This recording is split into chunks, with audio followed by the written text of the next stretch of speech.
to improve the situation inside the Democratic People's Republic of Korea. So what I'll talk about today, this is just a quick outline. I'll talk a bit about the Commission of Inquiry, which really started this whole path of getting an office up and running and increased international action on the DPRK. I'll talk a bit about our office, its establishment, and the work we've been doing. United Nations protection mechanisms, so treaties and special rapporteurs that also have been playing a fairly important role in relation to the DPRK, and the UN Rights Up Front initiative, started by Mr. Ban Ki-moon, Secretary General, and currently, I hope, gathering steam within the UN and also externally.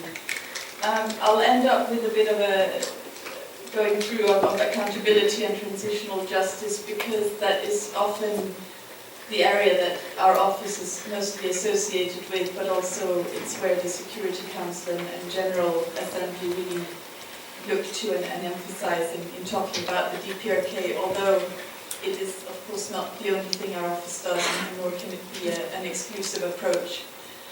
But that's more or less where we are going today. Commission of Inquiry. So, the Commission of Inquiry on the situation of human rights in the DPRK was established in 2013. It was established based on a recommendation by the Special Rapporteur, Marzuki Darusman from Indonesia. It was set up, and during the course of its work, chaired by Michael Kirby of Australia, traveled to different cities, New York, London, and a few others, conducted interviews and public hearings with victims of violations, people who had come out from the DPRK, tried to visit the DPRK but was not allowed to do so. It engaged with civil society and of course also, importantly, academics and other think tanks and institutes here in Seoul. The methodology used by this Commission of Inquiry is somewhat unique and somewhat an expansion of what other commissions have used in the past. So, in particular, this use of public hearings where you get victims who are willing to speak in public, to talk in front of a live audience, was something quite new. Not that it hadn't been tried before, because that methodology has been used indeed in truth commissions and in truth commissions mainly. But to use it in a Commission of Inquiry is considered, I think, from now on quite good policy, and it's something that's being also used by commissions of inquiry that have happened since that time, including one on Eritrea that's going on now. In February 2014, the Commission of Inquiry published its report. It found as a key finding that crimes against humanity had been and were being committed in the DPRK by officials, and it noted that this situation has no parallel in the contemporary world. In particular, the Commission identified 9 areas in which human rights are taking place. So, violations of freedom, I haven't listed it different here, but the right to food, violations associated with prison camps, torture and inhuman treatment, arbitrary arrest, discrimination, including based on Songbun, but also other types of discrimination against women and children and others. Violations on the freedom of expression, association and peaceful assembly should also be added there. Violations of the right to life, freedom of movement, and enforced disappearances, which also include the much talked about international abductions. The Commission of Inquiry further detailed that these violations found place pursuant to policies established at the highest level of the state.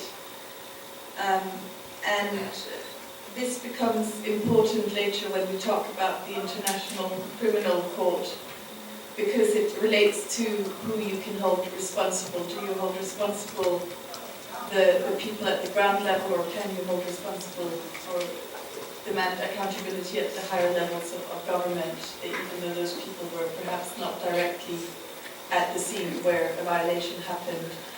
It's also important because a crime against humanity, as you probably know as the students of international studies, has the requirement that in order for something to be a crime against humanity, it has to be widespread and systematic. So a single act of torture in a prison may not constitute a crime against humanity, but if it's something that's happening regularly and with the knowledge of the highest authorities, then it can constitute a crime against humanity. And that's when you have the ICC kick in, because that's where the International Criminal Court has jurisdiction. So after this report came out, it created quite a lot of media attention and stir, and I think also to be a bit humble about this report, it had the UN stamp on it, and it put a lot of information together that probably hadn't been put together in that way before. But there were no big surprises, I think. I mean, these were violations that have been documented by civil society, by people who know about the DPRK, by people who come out for a long time. So it very much builds on that body of work that's been done in Seoul and other places, but especially probably in RRK, over the last 20 years, I would say, and drew heavily indeed on assistance from those civil society organizations. But it did create quite a stir internationally and got a lot of media, and some people wanted to publish it, and it was translated into different languages. And so as a follow-up, where it was presented in the Human Rights Council, because as it goes, these Commission of Inquiry reports are usually presented to the Human Rights Council in Geneva, and where member states sit and discuss. After it was presented, the member states then decided to create, or to come up with a resolution that was widely endorsed in March 2014. And it's in this resolution from March 2014 of the Human Rights Council that there is a specific request from UN member states to establish a UN office in, it doesn't say in Seoul, it says a field-based structure, and it doesn't actually specify where that office should be, to further investigate human rights in the DPRK. So you have the Human Rights Council resolution, and that is then followed up the same year by a General Assembly discussion on the DPRK, again, and stepping it up a step from Human Rights Council to General Assembly. In the General Assembly, the countries, because of the very shocking testimonies and the overall finding of systemic violations, voted on a resolution which recommended that the Commission of Inquiry, well, actually the General Assembly decided to submit the report of the Commission of Inquiry to the Security Council and to consider recommendations to take appropriate actions and ensure accountability. So from Geneva it goes to Geneva, it's in Human Rights Council, General Assembly in New York, and then it goes to Security Council, also in New York. So the specific recommendation was to, one, look at measures for accountability, but two, also impose sanctions. The Security Council did indeed take up the report, and it held a debate on the human rights situation in the Democratic People's Republic of Korea.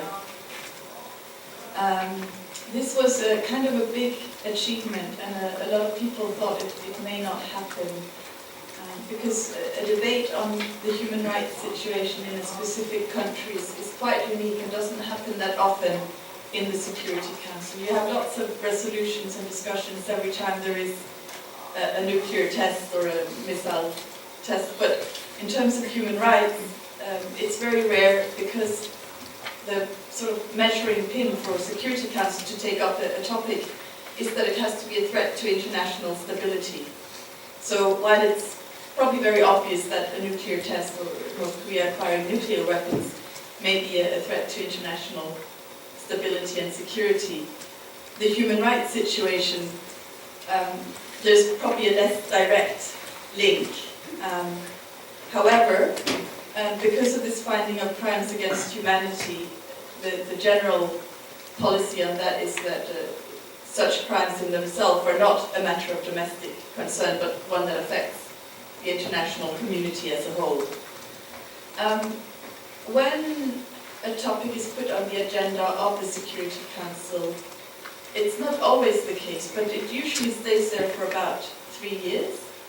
And this was in 2014, the first debate took place. The second one took place exactly a year later, and we're coming up to our third one in December 2016. So after that, we'll have to watch the space and see what happens and try to maintain the situation on the agenda, which may or may not be easy or possible. Sometimes it also depends a bit on which countries sit on the Security Council. So you know that 15 countries sit on the Security Council. 5 of them are permanent members, and the 5 permanent members have veto power in relation to resolutions, though not in relation to what we put on the agenda.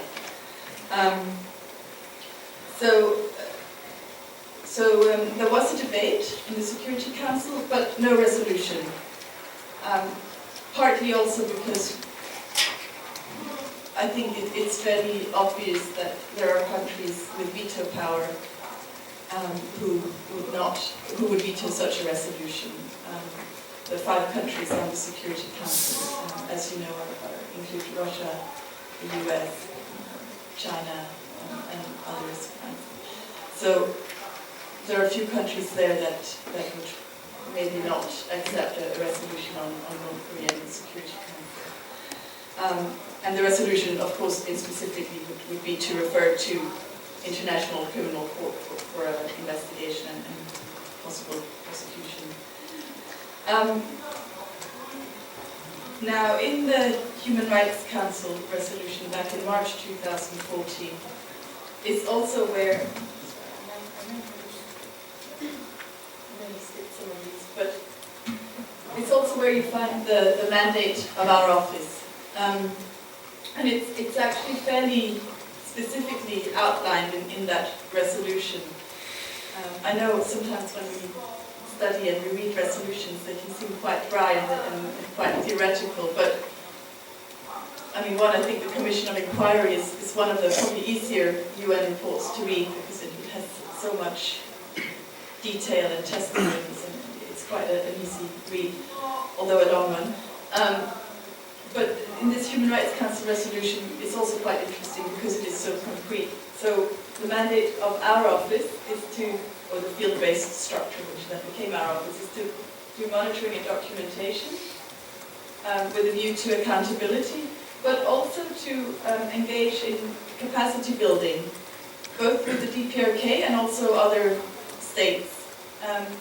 And third, to maintain visibility. So this includes things like speaking to you all today, but working with the media, working with the diplomats in Seoul and in other places to give them a better understanding of what's happening in the DPRK.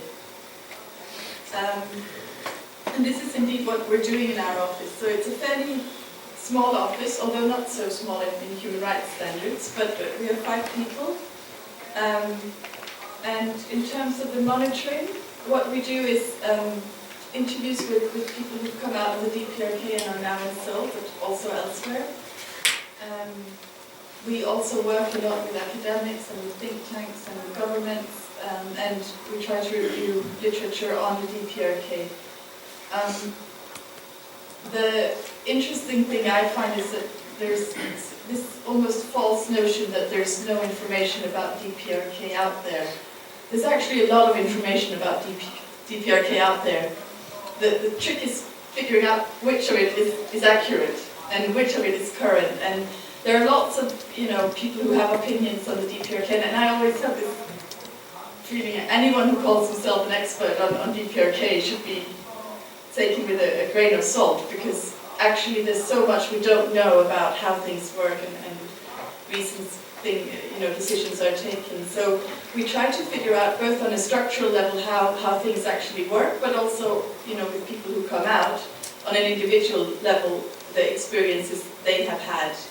And, you know, again, there are people who we talk to, and then it turns out, once we go to meet them, that they actually spent the last 10 years in China. So, you know, while their experiences there are very interesting, they don't tell us much about the DPRK. At the same time, many people we speak to, they know what life was like in their village or as a trader going across the border or whatever their experience is, but in terms of understanding how the structures or the power plays happen in Pyongyang, they can tell you very little. So you have to puzzle things together in a certain way, and that's one of the things we are trying to do. But again, I always try to be quite a little bit humble about what we know and what we don't know, because I think it's important to also realize that it takes time for information to come out. And there's a lot of, I think, 2020 hindsight justification going on. So after something happens, everyone, or not everyone, but some people will see these articles saying, oh yes, this makes sense that we did this because this and this and this. And we think, oh yeah, it makes sense in hindsight, but how much of that is actually us trying to rationalize what would make sense in our political systems or in the way our systems work. So we try to just stick to what we hear. Now, although, I mean, of course, certain things are on the other hand very clear. It's very clear that if you're in a detention facility, you are probably subjected to some kind of human rights violation. So you have this duality. In terms of technical assistance and outreach, we do things like work with civil society, we organize events. We also haven't done so much, but we would like to do more of working with communities of people who left the DPRK.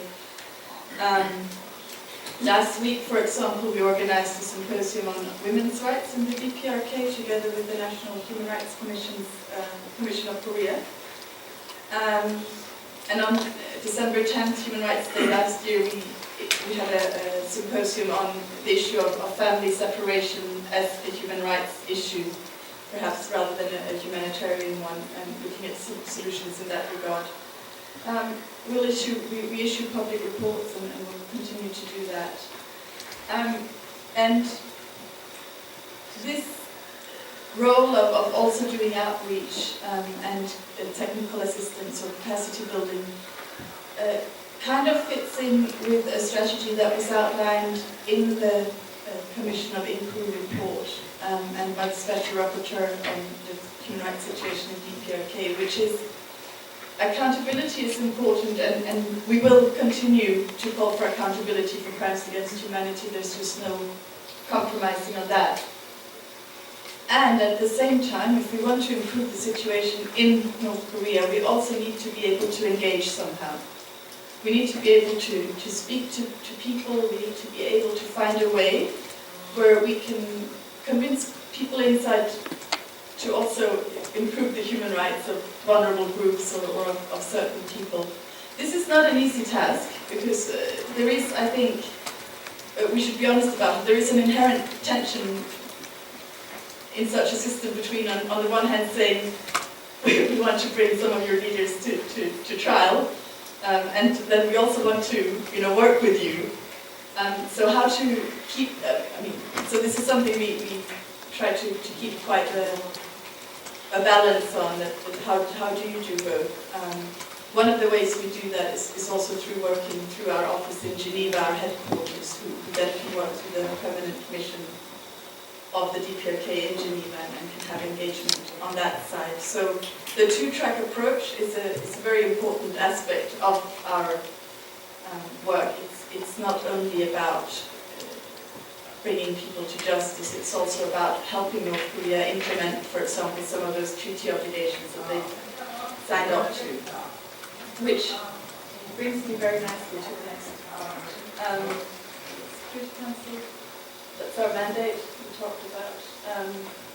So this is a visit to Hanawon, so we do visit regularly. The treaty system.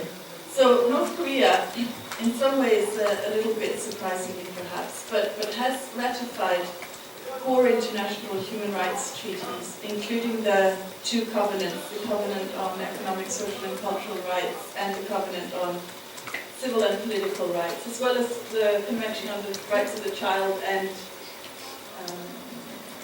elimination of discrimination against women, of course.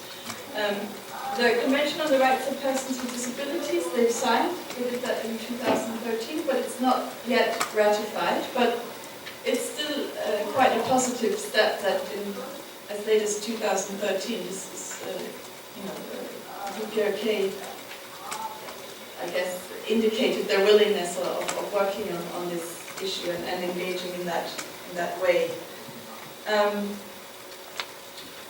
The DPRK, of course, as many other countries, has not always fulfilled its obligations to report to these treaty bodies, nor to implement everything that's in them. But it did, last month, in April this year, submit periodic reports on the CEDAW Convention and on the Convention on the Rights of the Child. So these two conventions, these two reports have been written by the government of the DPRK and submitted to the United Nations Human Rights Office in Geneva, where they will be read and considered. And in normal circumstances, the way this works is that national human rights organizations or human rights civil society actors within the country would submit alternative reports. So the government reports are usually quite rosy. This goes for every country, not only the DPRK. But they talk about all the good legal things they've done, and they've changed the law here, there, and everywhere, with maybe a few admissions of, oh yeah, we could do more here, and we could do a little bit more here, maybe, but we've done a lot, you know. But in DPRK, of course, we don't really have a civil society that can fulfill that role of reporting from the inside on the more grimmer parts of what's happening. So what's likely is that international organizations like Amnesty or Human Rights Watch or others, and also ROK-based organizations, will submit parallel or alternative reports. And they will also be looked at by if we take the Committee on the Elimination of Discrimination Against Women, they'll have a look at the government's report, they'll have a look at the state report, and they'll also get some information from the UN system, so from our office, from agencies working in the DPRK. And then they'll have a hearing where a delegation from DPRK will come to the Human Rights the CEDAW committee, as it was, and speak in front of them and present the report, and they'll have to answer questions, so there'll be a bit of a dialogue. So this is, for us, I think, a good opportunity to do some advocacy on women's rights and how they ought to be implemented. Interestingly, the ROK has also recently submitted a report which should, I think, be heard probably in the session, so about 3 months before the DPRK report. It doesn't really mean anything, but there could be some interesting comparisons to be made there if anyone is looking for a decent topic. So that's where we are at the treaty reporting. Another way in which the UN works is through these thematic special mechanisms. So we have here Marzuki Darusman, probably most of you have heard of him. He's the Special Rapporteur on the human rights situation in the DPRK. And it says here there are 14 country mandates. So generally the country mandates are on countries where the situation of human rights is quite difficult. It's not a big human rights achievement to have one of these working on your country. But there are also 41 thematic mandates, and they work on different topics such as violence against women, right to adequate housing, business and human rights, or in the ROK, I think this week. It's a working group, maybe next week. Arbitrary detention. So they are more specialized in particular topic areas. What these special mechanisms do is they take allegations, so if your government has done something against you, you can send them a letter and say this is a human rights violations that happened to me. They'll look at your allegation. If they indeed find that it's a violation, they'll write a letter to the government saying what's this about, and then they'll expect the government to respond.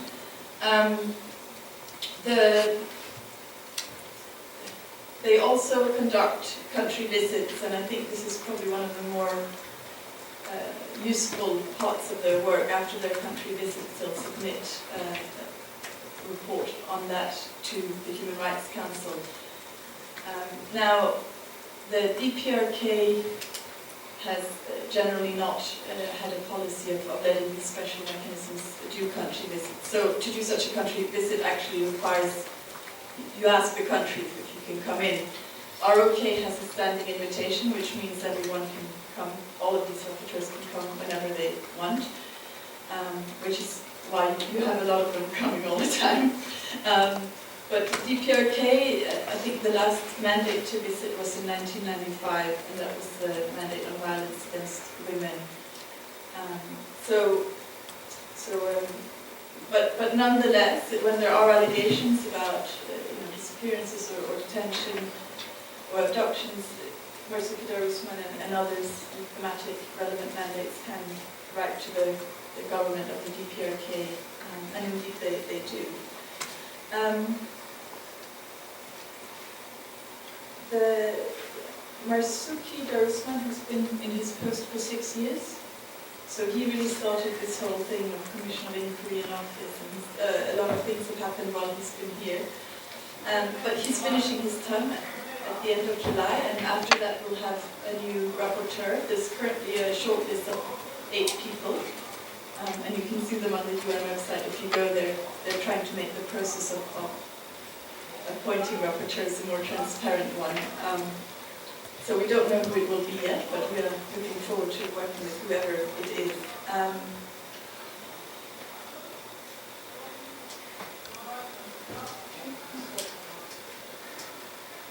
Universal Periodic Review.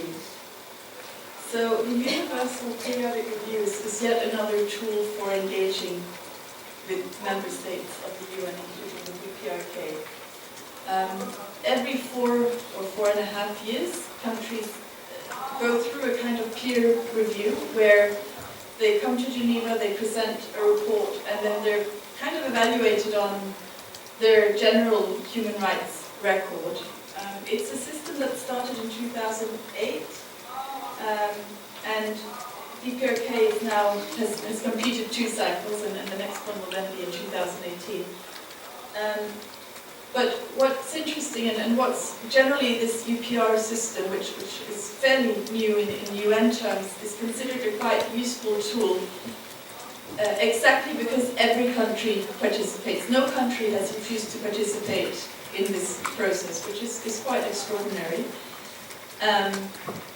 1 or 2 were very close to not finishing their reports, but in the first 2 cycles, every country participated.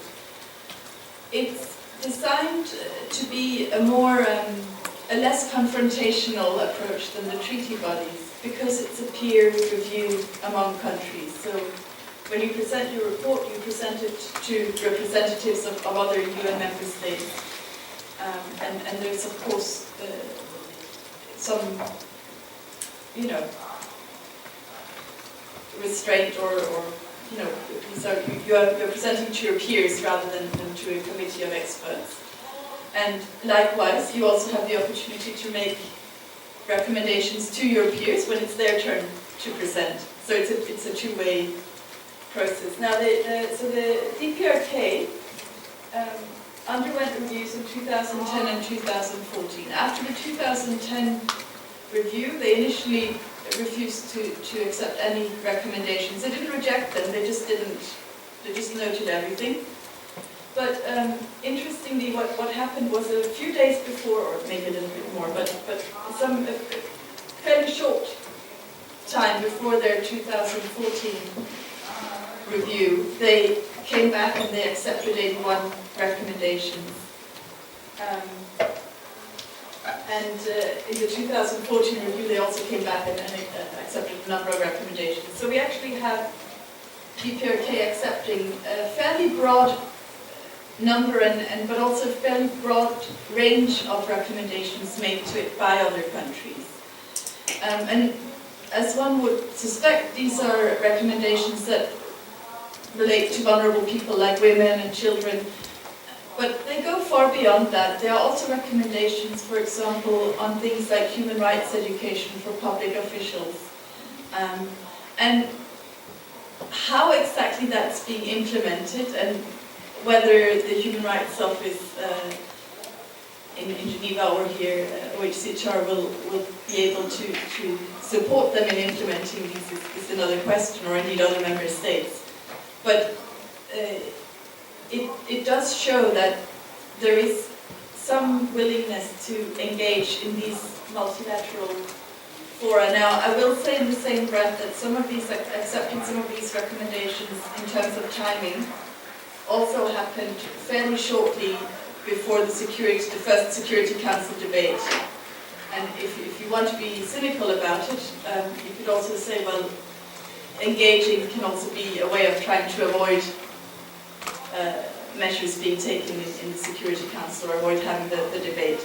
But again, if that's the case, then maybe it's an indication that international pressure is working. So you can read this in different ways.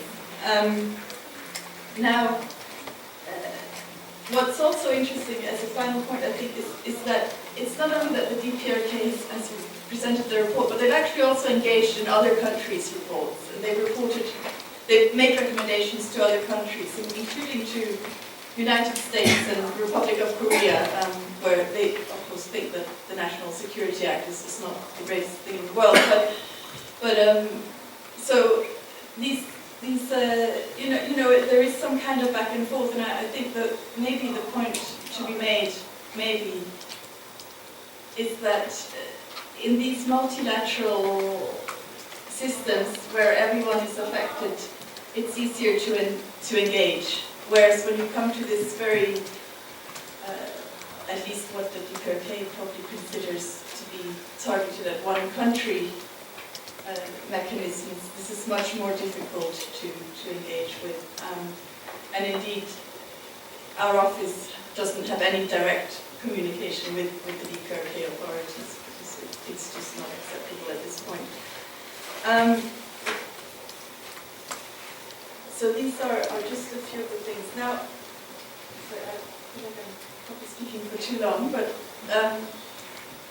I want to raise one other thing, and I'll go through this very, very quickly, but there is an initiative which Ban Ki-moon, Secretary General of UN, actually initiated, which is called Rights Up Front.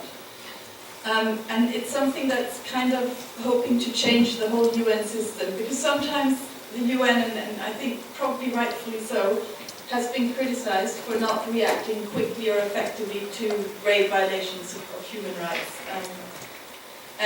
The idea being that sometimes political expediency, or when you are a country team, when you are UN agencies working on the ground and trying to do development or deliver food and help children, you need those good relations with the government. So you don't want to talk out too much about what's happening in the prisons, or that the police is misbehaving, because you actually need those security forces maybe also to protect you when you're trying to deliver your food to whoever you're delivering it to.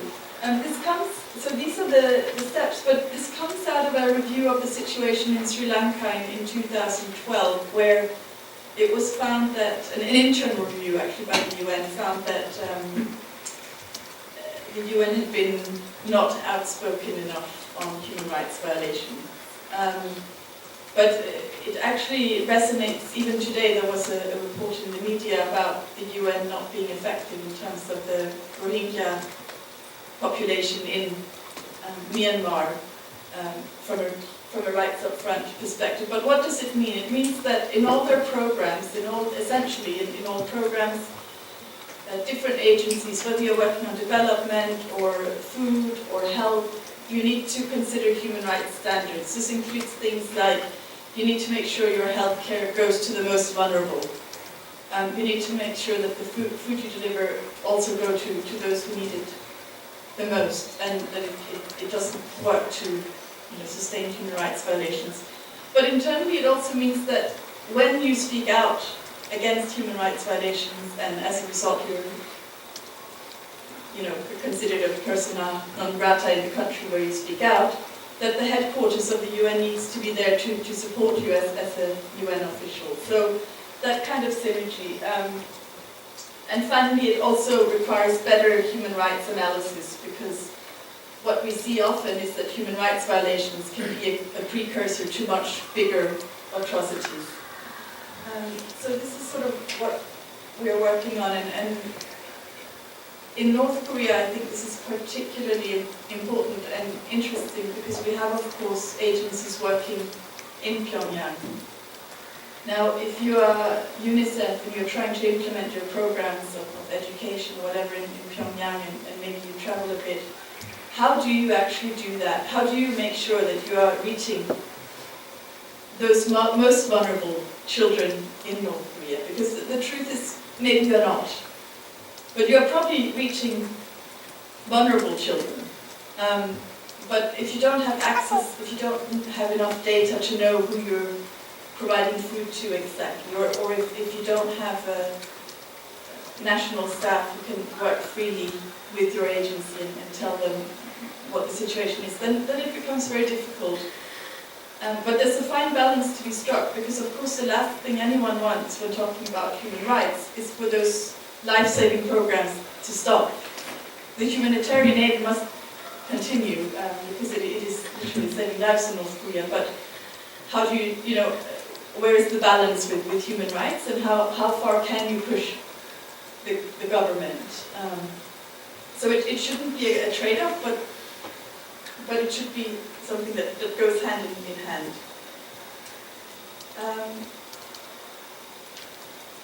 The final thing, transitional justice, and I bring this up because there's a lot of talk about International Criminal Court and bringing the Supreme Leader to the International Criminal Court and a few others.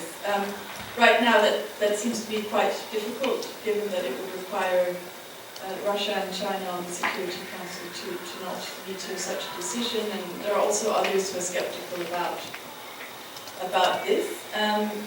The United Nations bottom line basically is that people who are found to have committed crimes against humanity and war crimes cannot be pardoned or excused. They must be held accountable.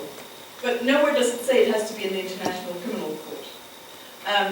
There are other mechanisms, like domestic ones or hybrid courts or international courts that have been set up in the past. Exactly what that would look like would be something that would have to be developed, and I cannot answer that, although it's something that people are starting to think about in South Korea, North Korea, not so much in North Korea, not thinking about it there, but at least here and internationally.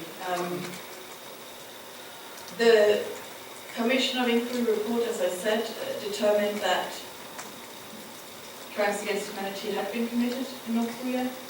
But of course, that is not a report that goes to an international criminal standard. So basically, the way they write it in the report as their mandate is, based on all the evidence they've gathered, based on all the information they have. On balance, yeah, crimes against humanity were committed. Now, to bring an individual to a criminal process and to have a definitive proof is a whole different level of investigation that's required, and that would have to be carried out by judicial actors and prosecutors, and what the system is. But in any case, when we speak about the International Court, I also want to sort of be a bit measured about or put in perspective a bit what it can achieve. The court to date has opened investigations into 10 situations. 39 people in total have been indicted, and out of those, 25 proceedings are happening, while 14 have been completed. But out of those 14, 2 people have been convicted. Yeah? 2. That's you know, if you talk about North Korea, you know, it's a much bigger problem, and as it is in many other countries. But out of the 14, I should say, 1 has been acquitted, 4 have had their charges dismissed, 2 have had the charges withdrawn, and 3 have died before the trial completed. So what one really needs to take into consideration is this much broader thinking about how a transition might happen, or what might be necessary in a context where there was a change. And prosecution is the one I've talked about, but there are many other processes at the grassroots level, at higher levels, that countries engage in, and this has been done in scores of countries around the world. Usually the human rights officers the lead in this, but certainly other UN officers are also engaged. But truth-telling, allowing people to come forward and have a public record of, or private record, but some kind of record of what happened, reparations for victims, institutional reform, which cannot, institutional reform, interesting one, because often in periods of transition you try to impose these extra institutions, but how do you do that without undermining the institutions that are permanent, that we need to build up? And things like memorialization, museums, commemoration things. So that was all I had. I just wanted to say a word on that, so that when we talk about justice processes, that we see it in a bigger transitional justice kind of context. That's all I have, but I'm happy to take any questions about this, or about the UN more broadly, or yeah.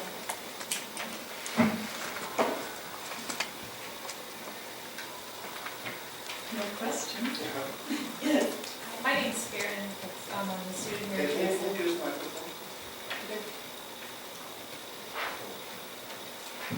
Hi, my name's Farron. I'm a student here at the University of GSIS. The people you mentioned were convicted. Are these officials who have been brought outside of North Korea? Oh no, sorry, the people who are convicted, sorry, they're two, they're not from North Korea. There's you mean in general? In total, worldwide, there are 2 people who have been convicted, which was sort of the point, that 2 worldwide, so, and both of them African leaders. So it's just that the International Criminal Court has a very important role to play, and also very important symbolic value, but it doesn't solve the whole issue of what's necessary. Would that involve having the officials brought out? I mean, they can't have trials, obviously, without someone there, I imagine. It could, but not brought out, I mean, not sort of that's not really how things work, I think. I mean, what you would need first is opening, there's a lot of steps that would have to happen, but opening an investigation, and then indictments and things like that. But it's not like, the UN isn't this thing that goes in and picks people up, as you'll also know, there are people who've been indicted and where arrest warrants have been issued, but who remain in their countries. Thank you. Yeah.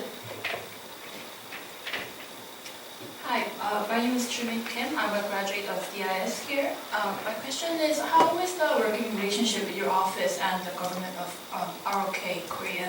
Because from what I know, you had some discussions with the government since when you were deciding the location of your very office. So I'm curious how the relationship is and how you secure support from our government. Yeah, the government of ROK has been really helpful, and the key ministries we work with is the Ministry of Justice, Unification, and Foreign Affairs, of course. So those are our main interlocutors, and they've been very helpful in terms of, I mean, one, getting an interim host country agreement up so that we can work here. Seoul City has also helped with facilities for the office. So Yes, they've been very helpful. I mean, Korea, of course, at the moment has a very important role in the UN in that not only does it hold the post of Secretary General, but it's also the President of the Human Rights Council. So we work very closely with the ROK. Yes. First of all, thank you for the wonderful presentation. My name is Signe Poulsen, and I'm a second semester student at GSIS. The question I would like to ask is, I don't know if you as an UN official can answer this question or not, but I know that China plays a big role in handling the issue of DPRK refugees, I guess the people who try to escape North Korea. But then, not regarding the official resolutions the UN system goes through to deal with these issues, are there any separate private negotiations or any processes that go on between UNHCR and the Chinese government to handle this issue when, like, China has those kind of pacts where they return the escaping people from North Korea back to their countries. And I don't know if these kind of processes are being handled through the UN system in any kind of ways. Yeah, they are not directly being handled by the UN system. And indeed, I mean, the view of the UN is that people who are at risk of torture, if they're being returned, should not be returned to their home country. The issue of China is a very difficult one. Also because there's no UN office in that border region, but certainly what we're hearing is that there are significant problems and violations also facing those who come out through China.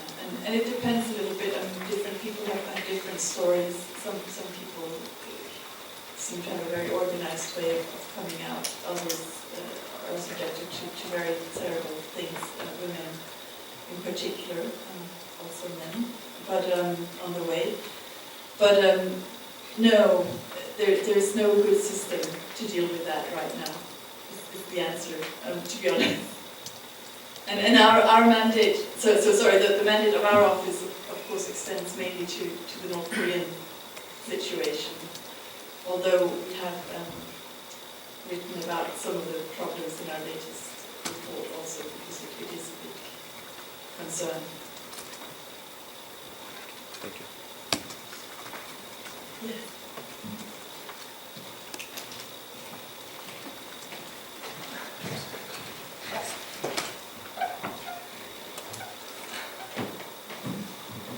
Thank you very much for your lecture. I'm a graduate student studying international law. And first about the proposal by Darusman to establish a 3-member group of experts on accountability. This doesn't seem to be a working group of the Human Rights Council. So it's such a mechanism unprecedented. It's new because it's also not appointed by the members. I suppose it's appointed by the office. So is there any other precedent in that regard? And the second question is in regard to the recent allegations by the North that the waitresses in China were actually lured and abducted and not defected. And I heard in the news the North Korean delegation might approach the human rights mechanisms. I'm not sure if they have done that.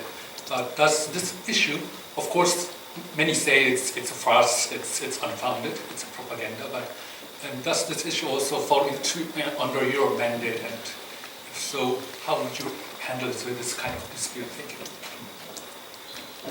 Yeah, okay, I'll start with the second one maybe. They're both very good questions. Do they fall under our mandate, those 13, so everyone knows about these 12 women and 1 man who came out as a group from China, probably one of the biggest groups of people and managed to make it to South Korea fairly quickly. There have been allegations from North Korea that they were abducted, that they didn't know where they were going.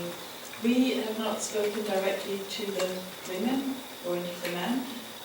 So I wouldn't want to make any preliminary speculation on what their situation is, but certainly we would welcome the opportunity to speak to them. When there is such an allegation, it may or may not be groundless. It doesn't really matter. I think when there is such an allegation, it's important to look into it. And just because, you know, if the tables were turned around and these were 13 people who lawyers could not see in North Korea, we would all be very, very concerned. Now, I understand that the context is very different, of course, but I think it is important to set the record straight and to have some, you know, independent oversight, given that these allegations have happened. That would be my take on it, because we just don't know until we talk to these women and the man. So that's a very vague answer. But yes, we don't believe the allegations made by the North Koreans sort of on its face value, but when there is such an allegation, it's of course worthy of looking into, as we would with any human rights allegation, violation of any allegation of human rights violations, what I'm trying to say. But it's a difficult one, and you also have to, of course, imagine the challenges faced by the families of these women who are still in Pyongyang or in Korea. The second question on the group of independent experts. So yes, very, very interesting development. In the last Human Rights Council, I think there was some level of concern. I won't call it desperation quite yet, but concern that, you know, it was 2 years since the Commission of Inquiry report came out, and still things seem to not have changed in the DPRK. Now, I'm not one to think that a report will change things, but there was some, I think that the momentum is very much, okay, what else can we do? What are the other mechanisms we can try to employ? And this idea came up of a group of independent experts. And indeed, it was not at all times obvious that this would be part of the resolution. There was a lot of, I would say, very successful advocacy done by civil society and others with the embassies and with the members of the Human Rights Council to get this into the resolution, and they managed. I personally think this is a really good example of the power of civil society and the impact they can have at the UN level. So the idea now is that the new special rapporteur, together with 2 independent experts, will have a bit of a group who will work on outlining possibilities for accountability in the DPRK.